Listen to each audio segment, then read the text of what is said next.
खाना सिखाएंगे चिकन पुलाव। अब हमने कढ़ाई में घी डाला और साथ में ऑनियन डाला। इसको हम ब्राउन होने देंगे अच्छी तरह। अदरक का पेस्ट डालेंगे और साथ में मिर्चों का पेस्ट। चिकन डालेंगे और इसको अच्छी तरह पकाएंगे कि इसका स्मेल दूर हो जाए। ज़रूरत इसमें नमक जाएगा। बाद में इसमें चिकन पुलाव मसाला डालेंगे। हस्ब ज़रूरत इसमें साबित ज़ीरा जाएगा। 1 कटोरा इसमें पानी का जाएगा।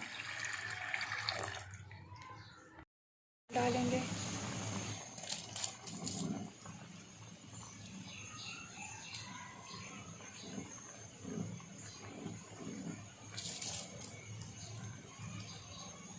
पानी बॉयल हो गया। अब इसमें हम चावल डालेंगे।